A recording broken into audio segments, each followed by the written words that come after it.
Everyone plays horror games for their own reasons. Whether it's a survival horror game packed with action, You're in terrible danger. or a more narrative scripted style game like Alan Wake. Carl couldn't make it. Unfortunately, he was taken ill. I'm a big fan of this genre of gaming, but in order to tell my story, we need to back it up to the mid-90s.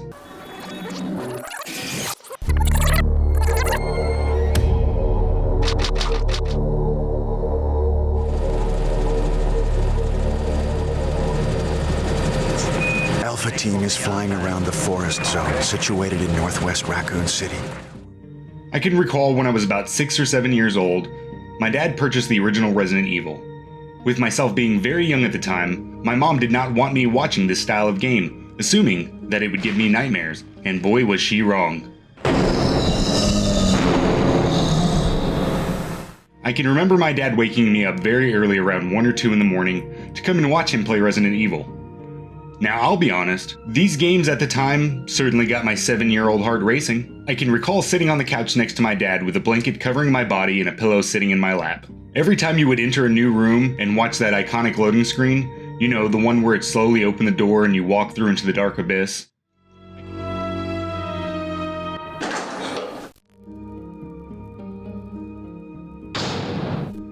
I can still remember what it felt like there sitting next to my dad on edge, still enjoying myself as he pushed through the mansion and I helped him solve some of the various puzzles.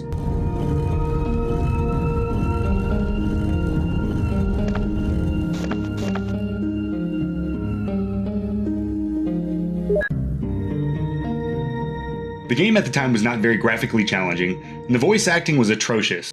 Ah, it's the Moonlight Sonata. But it did not stop us from enjoying this title whatsoever.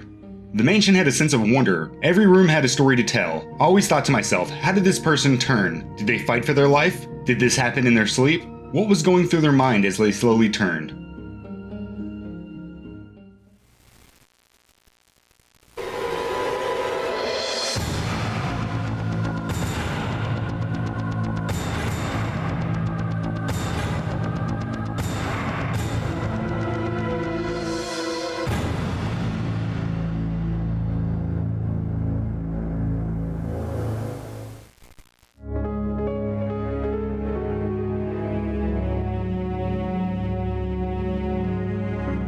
After finishing Resident Evil and Resident Evil 2, my dad brought home a new game, Silent Hill.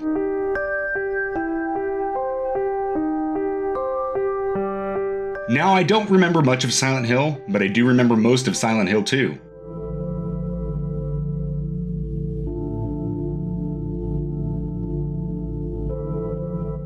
You would think that after being subjected to 2 Resident Evil games that I would be used to horror games by now.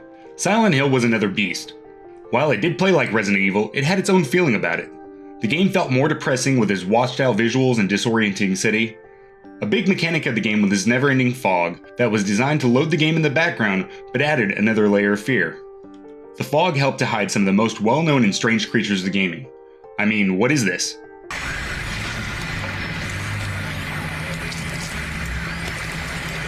Or this?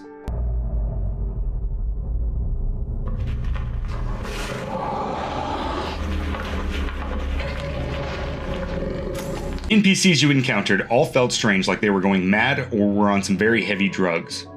Every time you interacted with one of the citizens of Silent Hill, you were left with more questions than answers. The city really had a sense of making you feel lost and alone. To this day, I still don't understand the confusing plot that is Silent Hill 2, but I can appreciate what that time of gaming has brought to my life. Just sitting next to and spending time with my dad was good enough for me and set me on my own path to gaming.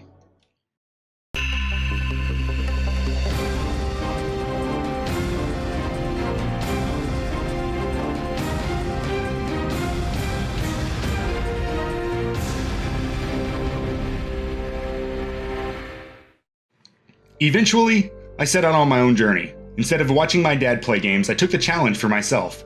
I played through Resident Evil 3 with my dad sitting next to me and watching me play instead of the latter. Unfortunately, I never got the joy of playing Silent Hill 3, but I did play Silent Hill 4.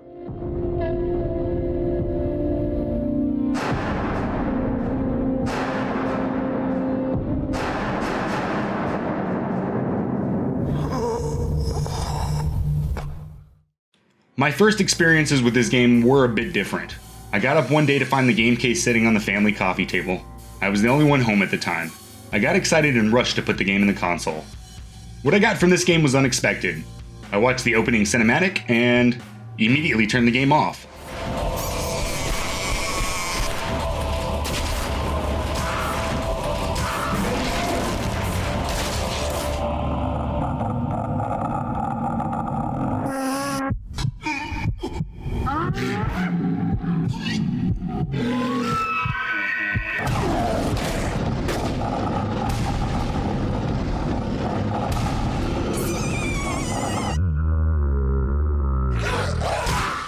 The game company Konami had really outdone themselves. They had created something that was not only truly disturbing in my mind, but the cinematic had real emotion in it that was hard for any game to recreate after that. It took me a week to build up the courage and turn the game back on and play it through. While I will admit the game was not as intense as the trailer had led me to believe, there was still a rush of the unexpected to come.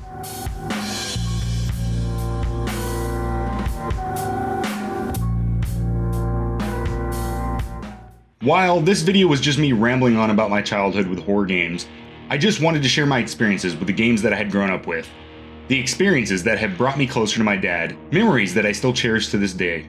Did you play any games like this with a loved family member, whether it be a parent or a sibling? Please let me know. I would love to hear your stories.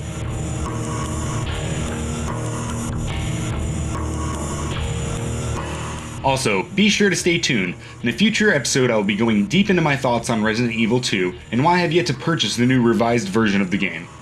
Until next time, guys, this is Obi, signing out.